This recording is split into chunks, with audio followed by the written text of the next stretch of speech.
Welcome to Simply Explained English. I am Lisa. And I'm Eric. Do you want to improve your English easily? If so, you're in the right place. Okay, today we'll listen to a podcast about the power of consistency. Let's listen to it. Hello and welcome to Everyday English. I'm your host, Mark. Today, we have a really interesting topic. Have you ever wondered why some people reach their goals? Maybe learning English, getting fit, or finishing a big project, while others find it really difficult. Is it luck or is it talent? Well, our guest today says the answer is something much simpler, but also very powerful. Please welcome Larry to the show. Hi, Larry. Thanks for joining us. Hi, Mark. Thanks for having me. It's great to be here. Larry, you believe the secret to achieving goals isn't magic, it's something called consistency. Can you tell our listeners, in simple terms, what you mean by consistency? Absolutely, Mark. Consistency simply means doing something regularly, again and again, without giving up. It's about showing up and taking small actions every day, or maybe every week, depending on your goal. Okay, so instead of going to the gym for 5 hours once a month, maybe going for just 20 minutes every day? Exactly. Think about watering a plant. If you water it a little bit every day, it will grow strong. But if you give it a huge amount of water only once a month, it probably won't do very well. That's a great way to explain it. Your text mentions this idea that small, repeated actions lead to big results. How does that work? We often think we need to make big efforts. It does seem that way. But the power is in repetition. When you do something small, over and over again, two amazing things happen. First, it becomes a habit and gets easier. Second, those small actions add up over time. This is sometimes called the compound effect. The compound effect? Can you explain that a bit more? Sure. Imagine you save just $1 every single day. It doesn't feel like much, right? Just $1. But after a year, you've saved $365. After 10 years, that's $3,650, plus maybe some interest. It grows because you did that small thing consistently. Learning works the same way. Ah, I see. So, small efforts build on each other. You have a great example in your notes about learning English. Can you share that with our listeners? Imagine two people learning English. Person A practices speaking 15 minutes daily, while Person B studies for 1 hour once a week. Who improves faster? Person A. In a month, Person A practices 450 minutes, 7.5 hours, and over 90 hours in a year. Daily practice helps memory, builds automatic skills, and grows confidence. On the other hand, Person B only studies 52 hours a year. Most importantly, he doesn't make much progress because the gaps are too big.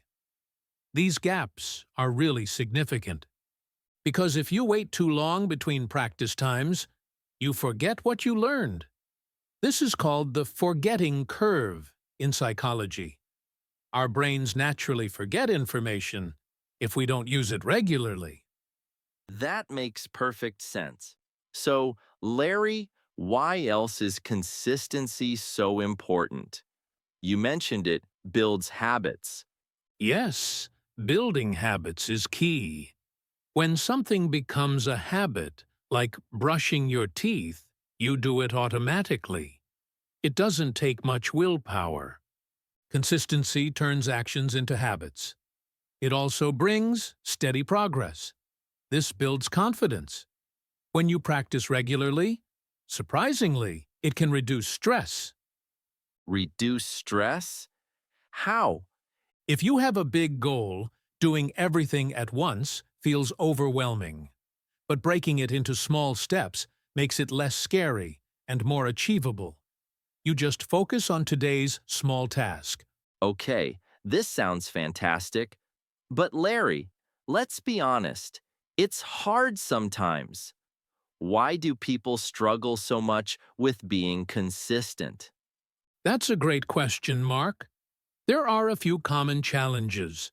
One big one is lack of motivation. People often wait until they feel motivated to start. But motivation comes and goes. Some days you feel excited, other days you just don't. Right, I know that feeling. I'll do it tomorrow when I feel more like it. Exactly. But successful people often rely more on discipline than motivation. Discipline means doing it even when you don't feel like it. Motivation is great when it's there, but discipline keeps you going when motivation fades. So, don't wait for the feeling. Just do it. Pretty much. Another challenge is distractions and excuses. Our phones, TV, social media, they are always calling for our attention. It's easy to get pulled away, and we are very good at making excuses. I'm too tired. I don't have time. I'll start next week. Guilty as charged. I've used all of those excuses. We all have. The third big challenge is not seeing quick results. People start something, work hard for a week or two, and if they don't see a big change, they get discouraged and quit. It's like planting that seed. You don't see the tree overnight. You have to keep watering it. Okay, so lack of motivation, distractions and excuses, and impatience with results. These are definitely big hurdles. How can our listeners overcome them and actually stay consistent? For motivation, make a routine. Set a specific time for your activity. Maybe practice English every morning with your coffee. Stick to it even on days you don't feel motivated. Also, remind yourself what your big goal is. Sometimes, just starting is the hardest part.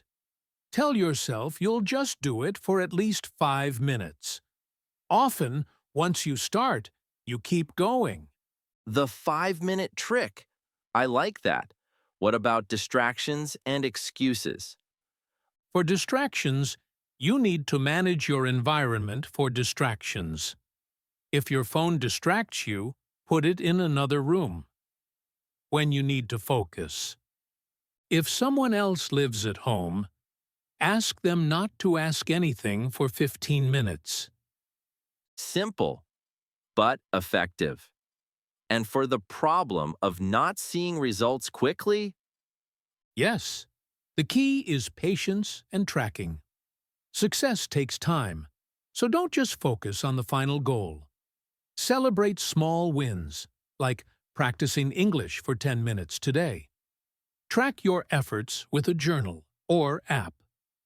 After a month or two, you'll be amazed at how much those small steps add up. that's really helpful. Track progress, celebrate small wins, and be patient. Larry, you also mentioned a simple 3-step formula in your notes to help people stay consistent. Can you share that? Sure, it's designed to make consistency feel less daunting. Step 1. Start small. This is crucial. Don't try to change everything at once. Make the action ridiculously small. So small it feels easy to do. Want to exercise? Start with 5 minutes. Want to learn English? Maybe learn 3 new words a day, or practice for 5 to 10 minutes. The goal isn't big results today.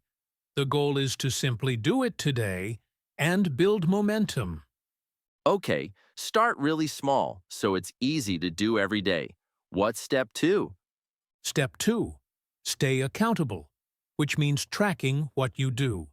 It helps you see your progress and stay motivated. You can use a simple notebook or a calendar and just put a check mark every day you complete your small task. Right, just seeing that chain of check marks on your calendar. And step 3? Step 3. Make it a habit. The best way to make something a habit is to link it to an existing habit. For example, after I finish my breakfast, this is existing habit. I will practice English for 10 minutes, that is new habit. Or, before I go to bed, existing habit, I will read 1 page of my book, new habit. Doing it at the same time every day will make it a habit. So the formula is 1. Start small. 2. Stay accountable. Track it. And 3. Link it to something you already do. That sounds very manageable. Exactly. It's about making it easy to show up every day. Because consistency isn't about being perfect. You might miss a day sometimes, and that's okay. The important thing is to continue the next day. It's about progress, not perfection. That's a very important point. Don't give up just because you missed one day. Yes, the core message is that small, repeated efforts are incredibly powerful. Success doesn't usually come from one giant leap, but from thousands of tiny steps taken consistently. Okay, well, Larry, thank you so much for sharing these ideas with us and our listeners. I think this gives everyone a very practical way to think about achieving their goals, especially learning English. My pleasure, Mark. Remember, everyone listening, just start small, do it regularly, and be patient with yourself. You'll be amazed at what you can achieve over time. Great advice. Okay, listeners, that's all the time we have for today. A big thank you to Larry. What's one small step you can take today towards your goal? Maybe practice English for just 5 minutes after this podcast. Give it a try. Bye-bye. Wow, the podcast is really useful. Yes, it really shows the power of consistency. I liked learning about the forgetting curve. If you take a long break, you can forget lots of things, and then you have to start from the beginning again. That's why doing something consistently helps you remember the information you've learned. I totally agree, Eric. Okay, let's start with the words. What are the words today, Eric? The first word today is willpower. Then we will continue with lack of something and to fade. Then to show up, and the final one is stick to. Let's start with the first word. The first word is willpower. Willpower. Willpower means the mental strength that helps you control your actions and make difficult decisions. For example, it takes a lot of willpower to quit smoking. It means you need strong mental control to stop smoking because it's difficult. I see. So willpower is like inner strength that helps us do hard things. Exactly. Another example is, she showed great willpower by studying every day for 3 months. It means she had the mental strength to keep studying even when it was difficult. That makes sense. Can I say, I need more willpower to wake up early in the morning? Yes, that's a perfect example. It means you need mental strength to get out of bed when you're tired. We also say, he doesn't have the willpower to resist chocolate. This means he can't control himself when there's chocolate around. I understand. So willpower helps us do things we should do or we shouldn't do. That's a great way to explain it. Willpower is often used with verbs like have, need, show, or lack. We say someone has strong willpower or lacks willpower. And what about this sentence? My willpower disappears when I see cake? That's perfect. It means you can't control yourself around cake. Okay, well, we've explained the word willpower pretty well. Now, let's move on to our next word, The next word is lack of something. lack of something. Lack means not having something or not having enough of something. So, lack of something means there isn't enough of that thing. Okay. Like, if I don't have much time, I have a lack of time? Exactly. You could say, my problem is a lack of time. It means you don't have enough time, or there is a lack of information about the new project. Meaning, we don't have enough information. Yes. Or think about health. His tiredness is due to a lack of sleep. He's tired because he doesn't sleep enough. That makes sense. Can I say, the plan failed because of a lack of money? That's a perfect example, Lisa. It failed because there wasn't enough money. Okay. How does the grammar work? Is it always lack of and then the thing? Yes, that's the structure. Lack plus of plus noun. The noun is the thing that you don't have enough of, like lack of time, lack of money, lack of experience. So, it's useful in many situations. It means not having enough of something, and the structure is lack of, followed by the noun. You've got it. Okay, well, shall we move on to our next word? Let's do that. The next word is to fade. To fade. To fade means to slowly lose strength or disappear. Lose strength? Like getting weaker? Yes, exactly. It can be used for colors, sounds, light, even feelings or memories. For example, think about old jeans. If you wash these jeans too many times, the color will fade. Ah, so the blue color becomes less strong, lighter. Correct. Or for light. The sunlight started to fade as evening came. The light slowly got less bright. Okay, what about sounds? You might hear it at the end of a song. The music slowly faded out. Meaning it got quieter and quieter until it stopped? Exactly. It faded out. It can also be used without out. We heard the car's sound fade in the distance. So it just got quieter as the car went away. I see. You also mentioned feelings or memories? Yes. For example, as years passed, his memory of the event began to fade.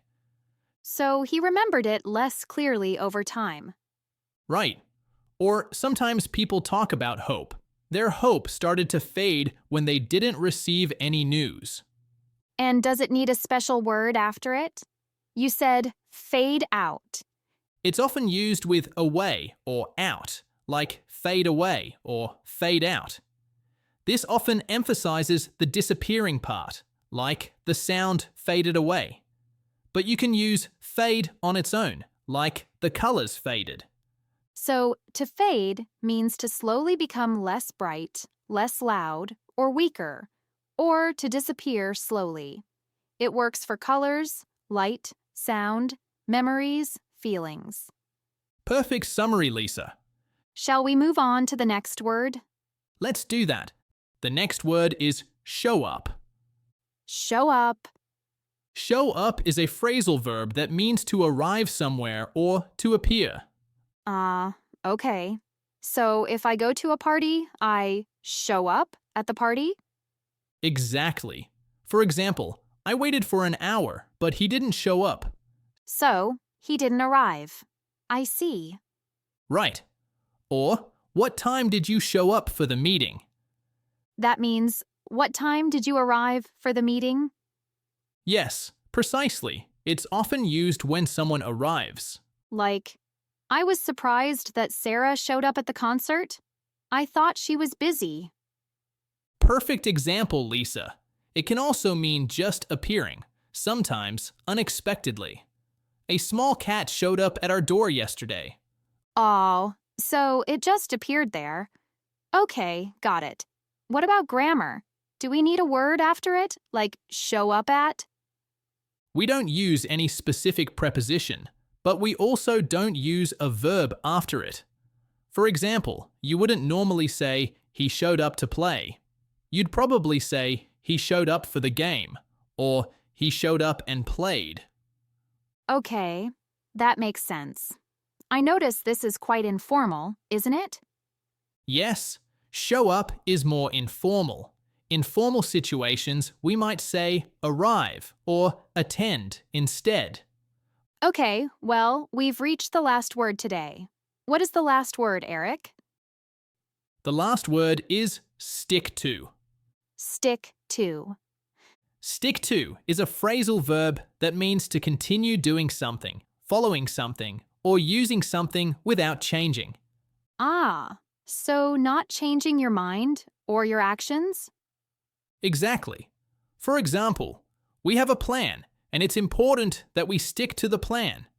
So, we must follow the plan and not do something different. Precisely. Or think about rules. You need to stick to the rules of the game. Follow the rules, don't break them. Okay? Another common one is about diets or budgets. He's trying hard to stick to his diet. Meaning he's trying to continue eating only the allowed foods. I see. And what comes after to, grammatically? A noun?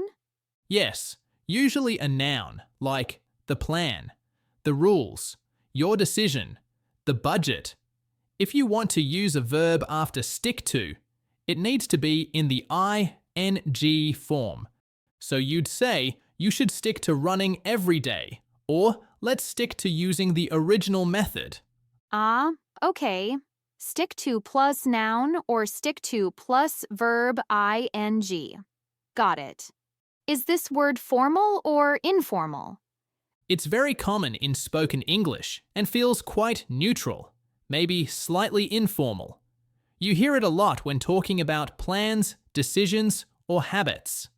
That's a great summary, Eric.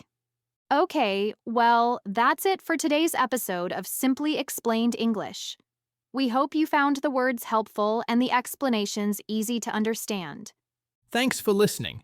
Keep studying your English. And stay tuned. Bye for now.